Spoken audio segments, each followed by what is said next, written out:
brevemente el 134, que es donde están los diferentes medios por los cuales se puede notificar un acto a un contribuyente. Y recuerden que estamos comentando los citatorios, que esto solamente es un elemento que puede intervenir dentro del proceso de notificación de un acto cuando la notificación se hace de manera personal, ¿no? Es cuando puede existir la posibilidad de que dentro de ese procedimiento de notificación exista un citatorio. Entonces ya dijimos que cuando el procedimiento de ley indica que el notificador debe llegar al domicilio y solicitar la presencia del contribuyente o representante legal, ¿no? Y de que si no se encuentra en ese momento esa persona, pues entonces debe de dejar un citatorio para que lo espere al día hábil y a una hora fija del día hábil inmediato siguiente. Ese es el procedimiento de ley, ¿no? Entonces, como el procedimiento dice que que el citatorio es para una hora fija del día hábil inmediato siguiente, debemos de recordar esta disposición del artículo 12 del Código Fiscal de la Federación, en donde se establecen pues cuáles son los días que se consideran inhábiles para efectos fiscales, ¿no? Tenerlos presentes, creo que todos nosotros los tenemos presentes, nada más es recordarlos, que por los fines de semana no se consideran hábiles para fines fiscales, sábados y domingos, ni tampoco el 1 de enero, ni el primer lunes de febrero en conmemoración del 5 de febrero, ni el tercer lunes de marzo en conmemoración del 21 de marzo, el 1 de mayo, el 5 de mayo, el 16 de septiembre, perdón, el tercer lunes de noviembre en conmemoración del 20 de noviembre, que fue el lunes pasado, el 1 de diciembre de cada 6 años, que es cuando hay cambio de presidente, el 25 de diciembre y luego los días en los que haya vacaciones generales para las autoridades fiscales, ¿no? Esos días son inhábiles, entonces ahí no podía haber un citatorio para uno de esos días, no nos pueden citar para un sábado, para un domingo, para un 1 de mayo, para un 16 de septiembre, y si así fuera, eso haría ilegal el acto, ¿no? Sería un elemento que nosotros tendríamos de defensa a nuestro favor. Entonces, esto no ocurre, bueno, a mí no me ha tocado ver, honestamente, el ver que un citatorio te lo pongan para un día inhábil, pero si llegara a ocurrir, pues acordémonos de que eso es ilegal y que eso lo tenemos a nuestro favor, ¿no?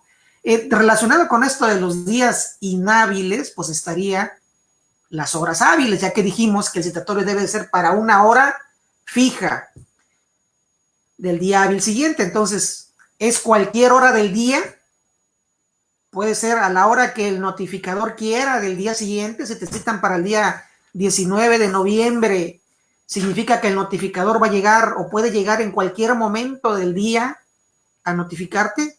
No, forzosamente tiene que señalar una hora fija, pero esa hora fija tiene que ser una hora hábil para fines fiscales. Y eso está establecido en este artículo 13 del Código Fiscal de la Federación, ¿no? Ahí es donde se señalan cuáles son las horas hábiles para fines fiscales. Y nos dice que son las comprendidas entre las 7:30 de la mañana y las 6 de la tarde, es decir, las 18 horas, ¿no? Entonces, solamente en ese rango de tiempo es donde podrían fijar el citatorio, para que lo esperemos entre 7:30 y 18 horas. Obviamente no puede ser así, ¿eh? No puede ser cita para entre 7:30 y 18 horas. Obviamente que no, porque como ya dijimos, el procedimiento legal implica o indica que deba de ser a una hora fija, no a una hora dentro de un rango de tiempo, a una hora fija. Entonces, si nos citaran para las 18:15 de la tarde del día hábil siguiente, eso sería ilegal. Lo mismo si nos citaran para las 7 de la mañana del día hábil siguiente. Eso también sería ilegal, ya que esos dos horarios son inhábiles, según lo que estamos viendo aquí, que se establece en este artículo 13 del Código Fiscal de la Federación. Entonces, forzosamente tiene que ser un horario entre 7:30 de la mañana y las 6 de la tarde. Ahora bien, esta disposición también contempla el hecho de que hay negocios, hay contribuyentes que llevan a cabo su actividad en un horario fuera de este rango de tiempo. Hay negocios que por su actividad pues no operan entre las 7:30 y las 6 de la tarde, sino que operan después de las 6 de la tarde. Entonces, para ese tipo de casos, aquí se establece, lo que está ahí en verde, que las autoridades fiscales podrían habilitar los días y horas hábiles cuando la persona con quien se va a practicar la diligencia pues realice sus actividades en días u horas inhábiles. Es una persona que se dedica o que tiene el negocio ese de sano, por cierto, muy sano y muy entretenido, que es el de los tables. Los tables, pues esos no operan, bueno, algunos sí, ¿verdad? Algunos operan a mediodía, pero la mayoría es para la tarde, noche, ¿no? Entonces, ahí sería difícil que tú encontraras abierto el establecimiento a esta hora, ¿no? A las 12 del día, ¿no? Repito, hay algunos que sí abren desde esta hora, ¿no? Pero la mayoría no es así. Entonces, ahí, ese tipo de establecimientos, pues los vas a encontrar al contribuyente solamente en un horario posterior a las 6 de la tarde, ¿no? Entonces, ahí sí tienes que, la autoridad, perdón, tiene la facultad de habilitar un horario inhábil para fines de poder notificar a ese tipo de contribuyentes. Cultura corporal los califica Héctor de Orizaba y pues sí, eso es, ¿no? Básicamente, ¿no? Entonces, para ese tipo de contribuyentes, la autoridad faculta, perdón, a la autoridad para que, perdón, a la disposición legal faculta a la autoridad para que pueda habilitar un horario inhábil para poderlos notificar. Ahora, el segundo parrafito de esta lámina dice que una diligencia de notificación iniciada en horas hábiles, puede concluirse en una hora inhábil, sin que eso afecte su validez. Entonces, nos pueden citar para las 17:45, por decir un horario, lo cual sería dentro de un horario hábil, 17:45, pero a lo mejor la diligencia la concluyen a las 18:30. Y aún así, sería válido. No hay problema si una diligencia iniciada en un horario hábil concluye fuera de este rango, de las 7:30 a 18 horas.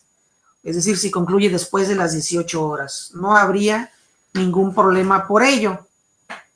Y en base a esta disposición de este artículo 13 del Código Fiscal de la Federación, es que podemos concluir, adelantándonos un poco a lo que vamos a ver más adelante, de que si el acta de notificación del acto no señala la hora en que se terminó la diligencia, pues eso no habría problema, no sería una irregularidad tal que nos permitiera a nosotros como contribuyentes un argumento de defensa, porque el hecho de que no nos indiquen a qué hora terminó la diligencia es irrelevante.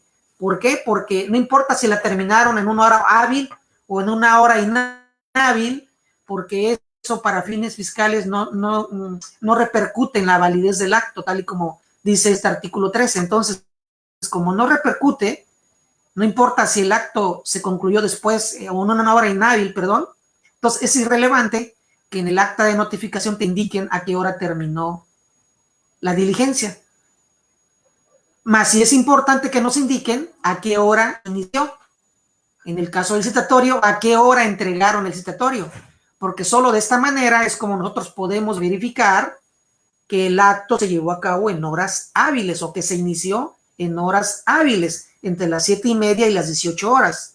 Por lo tanto, si en el citatorio no se indica la hora en que se entregó, eso sería una irregularidad que ocasionaría o que derivaría en la ilegalidad del mismo, porque nosotros no podríamos verificar que la autoridad está actuando dentro del horario permitido por la ley. Pero repito, solo cuando no se indicara la hora de inicio o la hora de entrega del documento correspondiente. No así cuando no indica cuándo termina, porque eso ya sería, repito, irrelevante basados en esta disposición de que las diligencias de notificación pueden concluir en una hora inhábil sin que ello afecte su validez, ¿no? Entonces, ya no importa si nos lo indican o no. Eso no lo veamos. Hay algunas personas que lo pelean, ¿eh? De que es que no me indicaron a qué horas terminó y entonces, pues eso yo no sé si lo hicieron en horas hábiles. Eso lo pueden pelear, obviamente. Todo lo podemos argumentar y pelear. La cuestión está en que lo ganemos. Y argumentar ese tipo de cosas, pues seguramente lo vas a perder, ¿no? O sea, las posibilidades de que los pierdan son 99.99%, por no decir que el 100%, ¿no? Te van a decir que no, que no tienes razón en argumentar de que pues no te señalaron la hora en que terminó la diligencia, ¿no? Porque ya dije, pues eso es irrelevante, ¿no? Entonces, lo importante es saber a qué hora inició. Eso es lo que sí debemos de saber y verificar que sea dentro de este horario, y de que si no se indica, pues eso ya es motivo de ilegalidad del acto al no indicarnos a qué horas inició o a qué horas se entregó el documento correspondiente, ¿no? Pero no a qué horas terminó. Sale. Ok, de esta disposición creo que para el efecto de nuestro tema es suficiente con lo que estamos comentando. Bien, nada más como esto ya lo hemos comentado en la sesión anterior, recordar que esto que está regulado en el 137 del Código Fiscal que vimos en la sesión anterior, pues es una facultad reglada, como creo que lo comentamos, es porque se señala de manera específica qué es lo que debe de hacer la autoridad en cada caso que se presente durante el procedimiento de notificación personal. Es decir, no queda margen alguno para que la autoridad pueda decir, pues si llegué y no encontré al contribuyente, pues lo identifico de una vez, ¿no? O regreso dentro de la semana pasada, le dejo un citatorio para que nos veamos en el café, porque está más bonito el café que esta oficina, o le dejo un citatorio para que nos entrevistemos dentro de un mes. No, o sea, no le deja margen, no deja el criterio de la autoridad o del notificador qué hacer cuando llega y no encuentra al contribuyente o al ¿no? Ya la ley le dice, el procedimiento le dice qué tiene que hacer en cada caso, ¿no? Y esto, como se señala en la parte final de esta lámina, el que la autoridad, perdón, tenga que apegarse a ese procedimiento nos otorga a nosotros seguridad jurídica, ¿no? Porque sabemos de antemano a qué atenernos, tal como también ya lo comenté la sesión pasada, ¿no? No estamos en incertidumbre de saber qué va a hacer la autoridad si llegara y no nos encontrara, ¿no? Al contribuyente. ¿Qué podrá hacer? ¿Nos dejará el citatorio o notificará el acto? ¿Lo dejará ahí en la pared? ¿Lo dejará ahí en la banqueta? Sabemos perfectamente qué es lo que pasa si no estamos, ¿no? Si no está el contribuyente, ¿no? Y también sabemos de antemano qué pasa si al otro día, o sea, la fecha del citatorio, y a esa hora no estamos presentes, ¿no? Sabemos que la autoridad va a notificar a la cosa se entienda, ¿no? Eso ya lo sabemos de antemano. Eso es lo que significa tener seguridad y certeza jurídica sobre lo que va a hacer la autoridad al notificarnos un acto, ¿no? Entonces, estas disposiciones es lo que nos otorgan, y cuando la autoridad evidentemente viola el procedimiento, se sale del mismo, entonces nos deja en inseguridad, porque ya no sabemos qué va a hacer, ya está haciendo lo que ella quiere, está actuando arbitrariamente. Entonces, esos son elementos o argumentos de defensa en nuestro favor, a nuestra contra, a nuestro favor, cuando la autoridad se sale o viola el procedimiento legal de notificación de un acto, que viola nuestra seguridad jurídica, ¿no?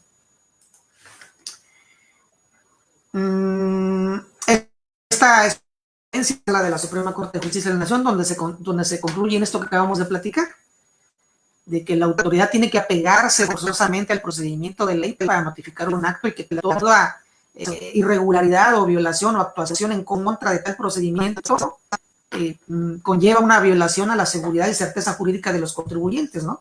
Entonces, esta jurisprudencia es importante tenerla presente cuando pretendamos alegar ese tipo de cosas, ¿no? La violación al procedimiento.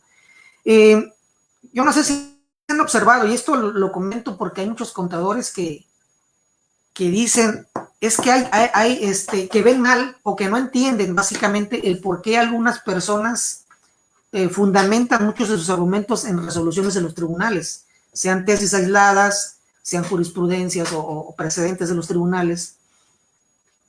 ¿Por qué en ello y no en la ley? Recuerdan que las resoluciones de los tribunales, las tesis, las jurisprudencias, no es más que la interpretación que hacen los tribunales de la ley. Entonces, cuando ya existe un precedente, cuando un tribunal interpretó un artículo o una disposición en cierto sentido que concuerda con nuestro criterio de defensa, pues hay que hacerlo valer. Hay que acudir a esos precedentes jurisdiccionales, porque eso nos sirve de apoyo, independientemente de que también fundamentemos nuestro criterio en algún artículo legal. Las resoluciones de los tribunales son importantísimas para poderlo soportar con más, para que tenga legal nuestro argumento ante un tribunal. Jurisprudencias son de carácter obligatorio. Entonces es conveniente siempre buscar las jurisprudencias más que una tesis aislada. La tesis aislada igual no sirve, ¿no? Porque implica un antecedente de cierta tendencia o de cierto criterio, podría llegar a